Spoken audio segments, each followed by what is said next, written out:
যেই ইবাদত অর্থ এবং শরীর দিয়ে করা হয়, এই ইবাদতটাকে বলা হয় আর্থিক এবং শারীরিক ইবাদত। এই ইবাদত করার জন্য এখন আল্লাহর কোটি কোটি বান্দা অপেক্ষমান, সারা পৃথিবীর কোটি কোটি বান্দা অপেক্ষা করতেছে, আল্লাহ যদি যেতে পারতাম। আর লাখ লাখ বান্দা অলরেডি উপস্থিত হয়েছে, হইতেছে, হবে। আল্লাহর ঘরের আশেপাশে তারা এখন অবস্থানরত আছে। এটা হলো হজ করা। হজ করতে টাকাও লাগে, শরীরও লাগে। এই ইবাদতটাকে বলা হয় আর্থিক এবং শারীরিক ইবাদত। বলেন তো আর্থিক শারীরিক ইবাদতের নাম কি? হজ করা। আচ্ছা, মুসলিম শরীফের বর্ণনা 1337 নম্বর হাদিস, 1373 নম্বর হাদিসও আছে, 1372 নম্বর হাদিসও আছে। রাসূলুল্লাহ সাল্লাল্লাহু আলাইহি সাল্লাম বলেন, আইয়ুহান নাস, হে লোক সকল, কদ ফুরিদা আলাইকুম, তোমাদের উপর ফরজ করা হয়েছে আল হাজ্জু, হজ করা, ফাহুজ্জু, তোমরা হজ করো। অন্য জায়গায় নবী বলছেন, ইন্নাল্লাহা কাতাবা আলাইকুমুল হাজ্জা ফাহুজ্জু, আল্লাহ তোমাদের উপর হজ ফরজ করেছেন, তোমরা হজ করো। সূরা আলী ইমরানের 97 নম্বর আয়াতে আল্লাহ বলেন, ওয়ালিল্লাহি আলান নাসি হিজ্জুল বাইতি মান ইসতাতাআ ইলাইহি সাবিলা, যে ব্যক্তি কাবায় যাইতে সক্ষম, সেখানে গিয়ে আবার দেশে ফিরে আসতে সক্ষম, এই পরিমাণ অতিরিক্ত টাকা যার কাছে আছে, ওই মানুষগুলার জন্য আলান নাস, তাদের উপর ফরজ, লিল্লাহ, আল্লাহকে খুশি করার জন্য হজ করা তাদের উপর ফরজ। অনেক মানুষের উপর হজ ফরজ হয়েছে। অনেক ব্যবসায়ী আপনারা চিনেন যাদের উপর হজ ফরজ করে না, কয় মেয়েটার বিয়ে দিয়ে নি, আরো 10টা দোকান একটু একটু একটু আমি দাঁড়ায় নি হুজুর, এরপরে যাবো। উনি কিন্তু অলরেডি দাঁড়াইতে পারে নাই, দোকান আছে 20টা, এখনো দাঁড়াইতে হবে, এরপর উনি হজে যাবে। হাদিসে কুদসি শোনেন, তাদেরকে হাদিসটা আপনারা শোনায়া দিবেন। আল্লাহ পাক রব্বুল আলামিন হাদিসে কুদসির মধ্যে বলেন, ইন্না আবদান সাহহাতু লাহু জিসমা, কোন বান্দার শরীর আমি সুস্থ রাখলাম, ওয়া ওয়াসসাতু আলাইহি ফিল মাঈশা, তাকে আমি প্রশস্ততা দান করলাম রিজিকের ক্ষেত্রে। কোন ব্যক্তির শরীর সুস্থ রাখলাম, রিজিক দিয়ে তাকে প্রশস্ত রিজিকের মালিক বানায়া দিলাম, হজে যাওয়ার মতো তাকে সামর্থ্য দান করলাম। এমন অবস্থায় তামজি আলাইহি খামসাতু আওয়াম, এমন অবস্থায় 5 বছর অতিবাহিত হয়ে গেছে। লা ইয়াফিদু ইলাইয়া, এই বেটা আমার ঘরে আসে না হজ করার জন্য। লা মাহরুম, আল্লাহ বলেন সে হতভাগা, সে বঞ্চিত। আমি যার শরীর সুস্থ রাখলাম, যাকে আমি টাকা পয়সা দিলাম, এইভাবে তার উপর 5 বছর অতিবাহিত হয়ে গেছে। লোকটা এখনো আমার কাছে উপস্থিত হওয়ার জন্য আসে, আমার কাছে আইসা উপস্থিতি, আমার কাছে আইসা লাব্বাইক বলে নাই, আমার দরবারে আইসা উপস্থিত হয় নাই, আমার ঘরের সামনে আসে নাই। এরকম কয় বছর হয়ে গেছে? 5 বছর তার উপর হজ ফরজ। 1 বছর হয়েছে, যায় না, আরেক বছর যায় না, আবার হজ ফরজ, যায় না, আবার হজ ফরজ, যায় না, আবার হজ ফরজ, যায় না, এরকম 5 বছর হয়ে গেছে। আল্লাহ বলেন লা মাহরুম, এটা হতভাগা, এটা বঞ্চিত। যাদের উপর হজ ফরজ, আল্লাহ তাদেরকে হজ করার তৌফিক দান করে। হজে বিলম্ব করলে মুসিবত আছে। কি মুসিবত? চলেন একটা হাদিস শুনে নেই। ইবনে মাজাহ হাদিসের কিতাব 2883 নম্বর হাদিস, 2883, 2883, এই হাদিসের মধ্যে আছে, ক্বালা রাসূলুল্লাহ সাল্লাল্লাহু আলাইহি ওয়াসাল্লাম, মান আরাদাল হজ্জা ফালইয়াতাআজ্জাল, যে ব্যক্তি হজের নিয়ত করে সে যেন তাড়াতাড়ি হজ করে। কেন? ফাইন্নাহু ক্বাদ ইয়ামরাদুল মারিদ, কেননা কখনো কখনো মানুষ অসুস্থ হয়ে যায়।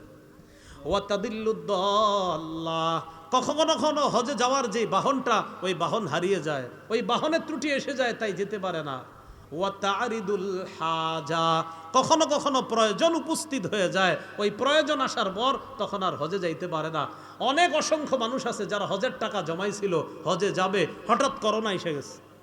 করোনার সময় আত্মীয় স্বজন বিপদে পড়ছে, মায়া লাগছে, আত্মীয় স্বজনদেরকে টাকা দিছে, হজের টাকাটা বাধ্য হয়ে সেখানে দিয়ে দিছে। কি করবে এখন? আত্মীয় স্বজনও না খায়া মরতেছে, তো তাদেরকে টাকা দিছে। তো নবী না বলছে প্রয়োজন কখন আসবে তুমি জানো না, কেন তুমি হজে গেলা না? প্রয়োজন এসে যেতে পারে। তাহলে নবীজি বলেন, যারা হজের নিয়ত করেছে ফালইয়াতাআজ্জাল, তাড়াতাড়ি যেন হজ করে। ফাইন্নাহু ক্বাদ ইয়ামরাদুল মারিদ, কখনো কখনো এই লোকটা অসুস্থ হয়ে যেতে পারে। ওয়া তারিদুল হাজা, এমন প্রয়োজন তার সামনে চলে আসতে পারে যেই প্রয়োজনের কারণে তার আর হজে যাওয়া হবে না। তাই হজের নিয়ত করলে তাড়াতাড়ি যেন হজ করে। আব্দুল্লাহ ইবনে আব্বাস রাদিয়াল্লাহু তাআলা আনহুমার বর্ণনা, তিনি বলেন, তাআজ্জালু ইলাল হাজ্জি ইয়ানি আল ফারিদা, তোমরা তাড়াতাড়ি হজ করো, অর্থাৎ ফরজ হজ। কেন? ফাইন্না আহাদাকুম লা ইয়াদরি মা ইয়ারিদু লাহু, তোমাদের কেউ জানে না তার সামনে কখন প্রয়োজন উপস্থিত হয়ে যায়। হজ জীবনে একবার ফরজ, বলেন কয়বার? একবার ফরজ। যাদের উপর হজ ফরজ হয় তাদের উপর জীবনে একবার হজ ফরজ। আবু দাউদের বর্ণনা 1721 নম্বর হাদিস, নবীর এক সাহাবী নাম আকরা ইবনে হাবেস রাদিয়াল্লাহু তাআলা সাআলান নবী সাল্লাল্লাহু আলাইহি ওয়াসাল্লাম, নবীর এই সাহাবী নবীকে প্রশ্ন করলেন, আল হাজ্জু ফি কুল্লি সানাতিন আও মাররাতান ওয়াহিদা, ইয়া রাসূলুল্লাহ, হজ কি প্রতি বছর ফরজ নাকি একবার? রাসূলুল্লাহ সাল্লাল্লাহু আলাইহি সাল্লাম বললেন, বাল মাররাতান ওয়াহিদা, বরং হজ একবার ফরজ। হজ কয়বার ফরজ? একবার। সহিহ মুসলিমের বর্ণনা, নবী হজের কথা বলার পর এক সাহাবী দাঁড়ায় প্রশ্ন করলেন, আকুল্লা আমিন ইয়া রাসূলুল্লাহ, ওগো আল্লাহর রাসূল সাল্লাল্লাহু আলাইহি সাল্লাম, হজ কি প্রতি বছর ফরজ? এই কথাটা বলার পর ফাসাকাতা, নবী চুপ রইলেন, হাত্তা ক্বালাহা সালাসা, লোকটা এই প্রশ্ন 3 বার করলেন, ইয়া রাসূলুল্লাহ সাল্লাল্লাহু আলাইহি সাল্লাম, হজ কি প্রতি বছর ফরজ? নবী চুপ রইলেন। অবশেষে নবী বললেন, লাউ কুলতু নাআম লা ওয়াজাবাত ওয়া লামাসতাতাতুম, আমি যদি বলতাম যে হ্যাঁ, তাহলে তোমাদের উপর প্রতি বছর হজ ফরজ হয়ে যেত, আর তোমরা এটা করতে পারতা না। তোমরা আমারে বেশি প্রশ্ন করবা না, জারুনি মা তারাকতুকুম, আমি যা বলি এর উপর তোমরা আমল করবা, বেশি প্রশ্ন করবা না তোমরা। মনে রাখবা, ফাইন্নামা হালাকা মান কানা ক্বাবলাকুম বিকাসরাতি সুআলিহিম ওয়া ইখতিলাফিহিম আলা আমবিয়াইহিম, তোমাদের পূর্ববর্তীরা বেশি প্রশ্ন করার কারণে ধ্বংস হয়ে গেছে, নবীদের সাথে বেশি মতভেদ করার কারণে ধ্বংস হয়ে গেছে। তো রাসূলুল্লাহ সাল্লাল্লাহু আলাইহি সাল্লাম বললেন হজ একবার ফরজ, তো খালি প্রশ্ন করে, হুজুর প্রতি বছর? নবী চুপ রইলেন। নবী বলেন, আমি যদি বলতাম হ্যাঁ, তাহলে সামর্থ্যবানদের জন্য প্রতি বছর হজ ফরজ হয়ে যেত, আর এটা করতে পারতো না। আপনাদের আত্মীয় স্বজন যাদের উপর হজ ফরজ আপনি জানেন, তাদেরকে বুঝান তারা যেন হজ করে। অনেক ব্যবসায়ী আছে আপনি চিনেন জানেন, তিনি হজ করতেছে না, আপনি তাদেরকে বুঝান তারা যেন হজ করে। আল্লাহ তৌফিক দান করেন। আব্দুল্লাহ ইবনে ওমর রাদিয়াল্লাহু তাআলা আনহুমার বর্ণনা, তিনি বলেন, ক্বালা রাসূলুল্লাহ সাল্লাল্লাহু আলাইহি ওয়াসাল্লাম, ইসতামতিউ বিহাযাল বাইত ফাকাদ হুদিমা মাররাতাইন ওয়া ইউরফাউ ফিস সালিসা। রাসূলুল্লাহ সাল্লাল্লাহু আলাইহি সাল্লাম বলেন, হজ উমরার মাধ্যমে তোমরা এই ঘর দ্বারা উপকৃত হও, কাবা ঘর দ্বারা। এই কাবা আগে 2 বার ধ্বংস করা হয়েছে, মনে রাখবা, ইউরফাউ ফিস সালিসা, তৃতীয়বার ধ্বংসের পর কাবা কিন্তু একবারে উঠিয়ে নেওয়া হবে, তখন আর কিন্তু এই কাবা দ্বারা উপকৃত হওয়ার সুযোগ আর পাবা না। আবু দাউদের বর্ণনা 1729 নম্বর হাদিস। আমাদের দেশেও আছে অনেক মানুষ, ওনারা হজে যায় না। কেন? ওনারা সন্ন্যাসী, এজন্য হজে যাবে না। আমি হজে যাব না, মানুষ দেখবে, এজন্য হজে যায় না। সন্ন্যাসী। এই জাতীয় সন্ন্যাসগিরির স্থান ইসলামে নাই। মুসনাদে আহমদের হাদিসের মধ্যে আছে যে হজে না যাওয়াটা সন্ন্যাসগিরি না, হজে না গিয়ে সন্ন্যাসগিরি করা, এটা ইসলাম সমর্থন করে না। আমাদের দেশেও এমন লোক আছে যার লাখ লাখ ভক্ত আছে, যিনি হজে যায় না এই কারণে যে হজে গেলে ছবি তুলতে হবে, তাই হজে যায় না। হজে গেলে কি করতে হবে? এই জন্য কোথায় যায় না? তো ছবি তোলা, আমরাও বলি ছবি তোলা অপ্রয়োজনীয়, ছবি তোলা ঠিক না, এটা সত্যি কথা। অপ্রয়োজনীয় ছবি তোলা অন্যায়, কিন্তু পাসপোর্টের ছবি, এটা কি অপ্রয়োজনীয় না প্রয়োজনীয়? প্রয়োজনীয়। তো অপ্রয়োজনীয় একটা, আরেকটা প্রয়োজনীয়। তো পাসপোর্টের ছবি এটা প্রয়োজনীয়, এটা তুলতে হবে, তুলে হজে যেতে হবে। তো অনেকে বলে যে ছবি তোলা লাগে, এই জন্য হজে যায় না। নাউজুবিল্লাহ, এটা সন্ন্যাসগিরি না। ইসলামের বিধান ফরজ হজ নামক এই বিধানের বিপরীতে নিজেরে যদি আপনি মনে করেন যে আমার সামর্থ্য থাকার পরেও আপনি হজে যাচ্ছেন না, আর না যাওয়াটাকে সন্ন্যাসগিরি মনে করেন, এটা নিঃসন্দেহে পথভ্রষ্টতা আর মূর্খতা ছাড়া আর কিছু না। পথভ্রষ্টতা। কেন? রাসূলুল্লাহ সাল্লাল্লাহু আলাইহি সাল্লাম বলেন, লা সরুরতা ফিল ইসলাম, ইসলামে সন্ন্যাসবাদী, এই জাতীয় সন্ন্যাসবাদী করা যাবে না। হজ না করে সন্ন্যাসগিরি করবেন, এটা যাবে না। আল্লাহ আমাদের সামর্থ্যবানদেরকে হজ করার তৌফিক দান করেন। আমিন। হজের কি ফায়দা? হজের 1 নাম্বার ফজিলত, হজ করলে আগের সব গুনাহ মাফ। সুবহানাল্লাহ। এই ব্যাপারে আপনাদেরকে কয়েকটা হাদিস শোনাই, মন দিয়ে শুনেন। তিরমিজির বর্ণনা 811 নম্বর হাদিস। এই হাদিসের মধ্যে আসছে قال رسول الله صلى الله عليه وسلم من حج فلم يرفث ولم يفسق غفر له ما تقدم من ذنبه। যে ব্যক্তি হজ করলো, হজে যাওয়ার পর ফালাম ইয়ারফুস অশ্লীল কথা বলল না, ওয়ালাম ইয়াফসুক অশ্লীল কাজ কর্ম ঝগড়াঝাটি করলো না, গফিরা লাহু মা তাকদ্দামা মিন যামবি, তার আগের সবগুলা গুনাহ মাফ করে দেওয়া হয়। আরেকটা ফজিলত শোনেন, সহিহ বুখারীর বর্ণনা 1773 নম্বর হাদিস। قال رسول الله صلى الله عليه وسلم من حج لله فلم يرفث ولم يفسق رجع كيوم ولدته امه। যে ব্যক্তি আল্লাহর জন্য হজ করলো, হজের মধ্যে গিয়ে অশ্লীল কাজ করলো না, অশ্লীল কথা বললো না, অশ্লীল বাক্য আলাপ করলো না, অশ্লীলতায় লিপ্ত হলো না, সে হজ থেকে এমনভাবে ফিরবে যেন তার মা আজকে তাকে জন্ম দিয়েছে। সুবহানাল্লাহ। নবজাতক শিশুর মতো সে হজ থেকে ফিরবে। আরেকটা বর্ণনা শুনেন, قال رسول الله صلى الله عليه وسلم মান হাজ্জাল বাইতা ফাকাদা মানাসিকা। যে ব্যক্তি হজ করলো আর হজের বিধিবিধানগুলো সঠিকভাবে পালন করলো, ওয়াসালিমাল মুসলিমুনা মিন লিসানিহি ওয়া ইয়াদিহি, আর মুসলমানরা তার হাত এবং জবানের কষ্ট দেওয়া থেকে নিরাপদ থাকলো। অনেকে হজে গিয়ে তওয়াফ করার সময় কাবা ঘর চুমা দিতে গিয়ে অন্য মুসলমানদেরকে ধাক্কায় কষ্ট দিবেন না, এই কষ্ট দেওয়া ঠিক না। আপনি যদি পারেন কাবা ঘরের ওই হজরে আসওয়াদে চুমা দিবেন, কিন্তু মুসলমানদের ধাক্কায়া কষ্ট দিয়া এইভাবে চারোদিকে ফালায়া দেয়া কাবা ঘরে চুমা দেওয়া না, এটা আপনাকে বলে নাই যে আরেক মুসলমানকে আপনি ধাক্কা দিবেন, কষ্ট দিবেন, ফেলে দিবেন আর এইভাবে গিয়ে কাবায় চুমা দিবেন, এটা আপনি করবেন না। পারলে চুমা দিবেন, না পারলে সমস্যা নাই, আপনি তওয়াফ করেন, মুসলমানকে ধাক্কায়া কাবায় চুমা দিবেন না। কারণ নবীজি সাল্লাল্লাহু আলাইহি সাল্লাম বললেন, যে ব্যক্তি হজ করলো, ফাকাদা মানাসিকা, হজের বিধিবিধানগুলো সঠিকভাবে পূর্ণ করলো, ওয়াসালিমাল মুসলিমুনা মিন লিসানিহি ওয়া ইয়াদিহি, আর ওই ব্যক্তি থেকে অন্য হাজী সাহেবরা তার মুখ এবং হাতের কষ্ট দেওয়া থেকে বিরত থাকলো, রাসূলুল্লাহ সাল্লাল্লাহু আলাইহি সাল্লাম বলেন গুফিরা লাহু মা তাকদ্দামা মিন যামবি, তার আগের গুনাহগুলো মাফ করে দেওয়া হলো। সুবহানাল্লাহ। যারা হজে গিয়েছে আলহামদুলিল্লাহ, যারা যাব নিয়ত করেছি আমরা সেখানে গিয়ে মুখ আর হাত দিয়ে কাউকে কষ্ট দিব না, বলেন ইনশাআল্লাহ। ইনশাআল্লাহ। তাহলে যদি পারি হজরে আসওয়াদে চুমা দিব, চেষ্টা করব চুমা দেওয়ার, কিন্তু এর মানে এই না আমার আশেপাশের হাজিদেরকে ধাক্কায়া আমি ফেলে দিলাম, তাদেরকে কষ্ট দিয়ে গিয়ে আমি চুমা দিলাম, এটা করব না। ঠিক আছে তো ইনশাআল্লাহ? ইনশাআল্লাহ। আপনি ইনশাআল্লাহ পাইবেন চান্স, একটু অপেক্ষা করবেন। খালি রাতে দেখবেন একটা সময় একটু ভিড় কম থাকে, তখন সবাই একটু হোটেলে চলে যায়, ঘুমায়া যায়, তো ওই টাইমে একটা চান্স দিতে পারেন না? ওই টাইমে চান্স দিবেন, দেখবেন 7-8 বার চুমা দিতে পারবেন।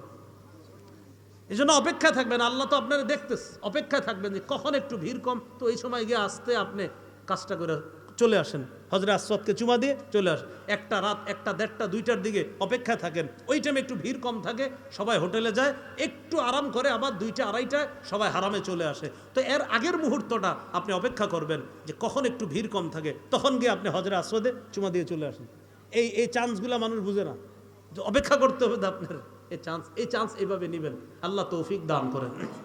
তাহলে কি শিখলাম? হজে গিয়ে কাউকে কষ্ট দেওয়া যাবে না, মুখ দিও না, হাত দিও না, তাহলে আমার আগের গুনাহগুলা মাফ করে দেওয়া হবে। সহিহ মুসলিমের বর্ণনা 121 নম্বর হাদিস, মাদ্রাসার পাঠ্যপুস্তক অনুসারে এই হাদিসের মধ্যে আসছে রাসূলের সাহাবী আমর ইবনুল আস মুমূর্ষু অবস্থায় খুব পেরেশানির মধ্যে আছে, তখন তাকে বলা হলো আমা আলিমতা ইয়া আমরু আন্নাল ইসলাম ইয়াহদিমু মা কানা ক্বাবলা, আমর তুমি কি জানো না ইসলাম আগের গুনাহগুলা মিটায়া দেয়, ওয়া আন্নাল হিজরাতা তাহদিমু মা কানা ক্বাবলাহা, হিজরত আগের গুনাহগুলা মিটায়া দেয়, ওয়া আন্নাল হাজ্জা ইয়াহদিমু মা কানা ক্বাবলাহু, আর হজ আগের গুনাহগুলা ধ্বংস করে দেয়, ধুয়ে মুছে সাফ করে দেয়। তাহলে হজের ফজিলত জানলাম। 2 নাম্বার হজ্জে মাবরুরের ফজিলত, বলেন কোন হজ? এতক্ষণ জানলাম শুধু হজ, এখন হজ্জে মাবরুর। আল্লাহ আমাদের সকলকে, আমরা যারা হজ করার নিয়ত করেছি আমাদেরকে যেন আল্লাহ হজ্জে মাবরুর নসিব করে, আমিন। সহিহ বুখারীর বর্ণনা 1373 নম্বর হাদিসের মধ্যে আসছে রাসূলুল্লাহ সাল্লাল্লাহু আলাইহি সাল্লাম বলেন আল হাজ্জু ওয়াল উমরা কাফফারাতুল লিমা বাইনাহুমা, হজ এবং উমরা, আল উমরাতু ইলাল উমরাতি কাফফারাতুল লিমা বাইনাহুমা, এক উমরার মাঝে আরেক উমরা, 2 উমরার মধ্যবর্তী গুনাহগুলা পরবর্তী উমরাটা ওই গুনার কাফফারা হয়ে যায়। সুবহানাল্লাহ। এরপরে রাসূল সাল্লাল্লাহু আলাইহি সাল্লাম বলেন, ওয়াল হজ্জুল মাবরুর লাইসা লাহু জাযাউন ইল্লাল জান্নাহ, হজ্জে মাবরুরের প্রতিদান একমাত্র আল্লাহর জান্নাত। সুবহানাল্লাহ। সহিহ বুখারীর 1520 1521 এই হাদিসগুলোর মধ্যে হজ সম্পর্কে লম্বা আলোচনা। তিরমিজির বর্ণনা 810 নম্বর হাদিস। এই হাদিসের মধ্যে আসছে রাসূলুল্লাহ সাল্লাল্লাহু আলাইহি সাল্লাম বলেন, তাবিউ বাইনাল হজ্জি ওয়াল উমরাহ, তোমরা একই সফরে হজ এবং উমরা একটার পর আরেকটা আদায় করো, মানে একই সফরে হজ উমরা পরপর আদায় করো তোমরা। এরপরে নবী বলেন, ফাইন্নাহুমা ইয়ানফিয়ানিল ফাকরা ওয়ায-যুনুবা কামা ইয়ানফিল কিরু খাবাসাল হাদিদ ওয়ায-যাহাবি ওয়াল ফিদ্দা, কামারের হাপর, লোহা, স্বর্ণ, রূপার ময়লাগুলা যেমন দূর করে দেয়, হজ এবং উমরা মানুষের দারিদ্রতা এবং গুনাহগুলাকে ধুয়ে মুছে সাফ করে দেয়। হজ করলে কি টাকা খরচ হয় কিনা? আরে হজ করলে টাকা খরচ হয় না, কিন্তু হজ করলে টাকা খরচ হয়, নবী কয় দারিদ্রতা দূর হয়। সুবহানাল্লাহ। হজ করলে টাকা খরচ হয়, নবী কি কয় দারিদ্রতা দূর হয়। ইয়াকিন করতে হবে নবীর কথা। হজ করলে 7 লাখ খরচ হইতেছে, নবী কয় তোমার দারিদ্রতা দূর হবে, আমি নবী বলছি হজ করলে দারিদ্রতা দূর হবে। তো রাসূল সাল্লাল্লাহু আলাইহি সাল্লাম বলেন, হজ এবং উমরা দারিদ্রতা গুনাহকে এমনভাবে মিটিয়ে দেয় যেমনিভাবে কামারের হাপর, লোহা, স্বর্ণ, রূপার ময়লাগুলাকে যেমন দূর করে দেয়, হজ উমরা গুনাহ এবং দারিদ্রতা এইভাবে দূর করে দেয়, ধুয়ে মুছে সাফ করে দেয়। সুবহানাল্লাহ। আল্লাহ আমাদেরকে হজ করার তৌফিক দান করেন। এক হাদিসের মধ্যে আল্লাহ রাসূল সাল্লাল্লাহু আলাইহি সাল্লাম বলেন, লাইসা লিল হাজ্জাতিল মাবরুরাহ সাওয়াবুন ইল্লাল জান্নাহ, হজ্জে মাবরুরের সওয়াব একমাত্র আল্লাহর জান্নাত। আরেক হাদিসের মধ্যে রাসূল সাল্লাল্লাহু আলাইহি সাল্লামকে জিজ্ঞাসা করা হলো, সুইলা রাসূলুল্লাহ সাল্লাল্লাহু আলাইহি সাল্লাম আইয়ুল আমালি আফজল, ইয়া রাসূলুল্লাহ কোন আমল সবচাইতে শ্রেষ্ঠ? নবী বললেন, ঈমানুন বিল্লাহি ওয়া রাসূলি। জুবাইল অনেকের কিছু কথা বলে দেয়, কাকা আপনি যাইতেছেন হজে, তো আওয়ার সময় এরকম নির্লজ্জ আর বেহায়া টাইপের মানুষ, বেচারা ওখানে গেছে হজ করতে, ফোন দিয়া কয় ফোন আনতে, মোবাইল আনতে কয়। আপনি ফোন করে বলবেন, আপনি নিজের জন্য আল্লাহর কাছে ক্ষমা চাইবেন, আমার নামটা ধরেও ক্ষমা চাইবেন। আল্লাহ তৌফিক দান করেন। রাসূলুল্লাহ সাল্লাল্লাহু আলাইহি সাল্লাম বলেন, ইয়াগফিরুল্লাহু লিল হাজ ওয়া মিন ওলিমান ইস্তাগফারা লাহুল হাজ, হাজীকেও আল্লাহ মাফ করে, হাজী যার জন্য মাফ চায় তাকেও আল্লাহ মাফ করে। হাজীকে আল্লাহ মাফ করে, হাজী যার জন্য মাফ চায় আল্লাহ তাকেও মাফ করে। এবার আসেন, হজে গিয়ে যদি কেউ মারা যায়, قال رسول الله صلى الله عليه وسلم من خرج حاجا فمات كتب له أجر الحاج إلى يوم القيامة, কেউ যদি হজের উদ্দেশ্যে রওনা করে, রওনা করার পর যদি লোকটা মারা যায়, কিয়ামত পর্যন্ত হাজির সওয়াব তার আমল নামায় লেখা চলতে থাকবে। সুবহানাল্লাহ। ওয়ামান খারাজা মু'তামিরান ফামাতা কুতিবা লাহু আজরুল মু'তামিরি ইলা ইয়াউমিল কিয়ামা, কেউ যদি উমরা করার জন্য বের হয় আর যদি সে মারা যায়, কিয়ামত পর্যন্ত তার আমল নামায় উমরা আদায়কারীর সওয়াব লেখা হবে। ওয়ামান খারাজা গাজিয়ান ফামাতা কুতিবা লাহু আজরুল গাজি ইলা ইয়াউমিল কিয়ামা, কেউ যদি জিহাদের জন্য বের হয় আর যদি সে মারা যায়, আল্লাহ তার আমল নামায় কিয়ামত পর্যন্ত জিহাদের সওয়াব লিখতে থাকবে। সহিহ বুখারীর একটা হাদিস শুনেন, 1266 1267 দোনো হাদিস একই রকমের। এক ব্যক্তি আরাফার ময়দানে নবীজির পাশে আছে, আরাফার ময়দানে নবীর পাশে। হজের সবচেয়ে গুরুত্বপূর্ণ একটা ইবাদত আরাফায় অবস্থান করা। বাইনামা রাজুলুন ওয়াকিফুন মা রাসূলিল্লাহি সাল্লাল্লাহু আলাইহি ওয়াসাল্লাম বিআরাফা, এক ব্যক্তি নবীজির সাথে আরাফার ময়দানে অবস্থান করতেছে। ফাওয়াকা আন রাহিলাতিহি, লোকটা তার বাহনের উপর ছিল, বাহন থেকে পড়ে লোকটা মারা গেছে। ফাকসাতহু, ওই লোকটা ঘাড় মচকে লোকটা মারা গেছে। ঘোড়া থেকে বা বাহন থেকে পড়ছে, পড়ার পর ঘাড় মচকা লোকটা মারা গেছে। মারা যাওয়ার পর নবীজি সাহাবীদেরকে বললেন, ইগসিলুহু বিমাইন ওয়া সিদরিন, বড়ই পাতা গরম করে তার গোসলের ব্যবস্থা করো। ওয়াকাফিনুহু বিসাউবাইন, তাকে 2 কাপড়ে কাফন দাও। আমরা মরলে কয় কাফন দেওয়া হবে? পুরুষকে 3টা।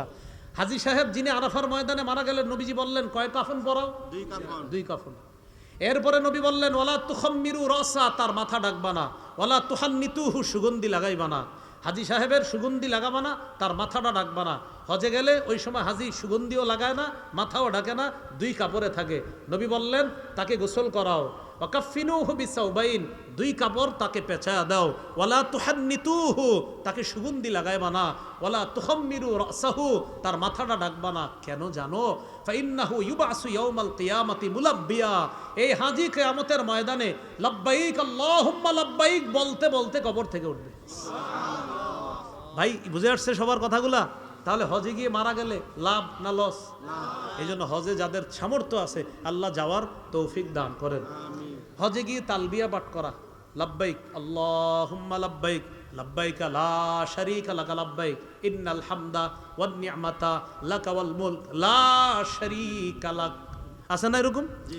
এই তালবিয়া যদি কেউ পাঠ করে হজে গিয়ে যদি কোনো মুসলমান তালবিয়া পাঠ করে, তিরমিজির 810 নম্বর হাদিস, তিরমিজির 827 নম্বর হাদিস, তিরমিজির 828 নম্বর হাদিস, তিরমিজির 829 নম্বর হাদিস, প্রায় একই ব্যাপারে হাদিসগুলা, 827, 828, 829। রাসূলুল্লাহ সাল্লাল্লাহু আলাইহি সাল্লাম বলেন, মা মিন মুসলিমিন ইউলাব্বি ইল্লা লাব্বা মান আন ইয়ামিনিহি ওয়া আন শিমালিহি মিন হাজারিন আও শাজারিন আও ওয়াবারিন। কোন হাজী সাহেব যখন লাব্বাইক আল্লাহুম্মা লাব্বাইক পড়ে, তার আশেপাশের যত পাথর, যত গাছপালা, যত মাটি আছে, জমিন আছে, সবাই তার সাথে লাব্বাইক বলতে থাকে। সুবহানাল্লাহ। সবাই তার সাথে কি বলতে থাকে? লাব্বাইক। লাব্বাইক বলতে থাকে। হজে গেলে টাকা খরচ হয়নি?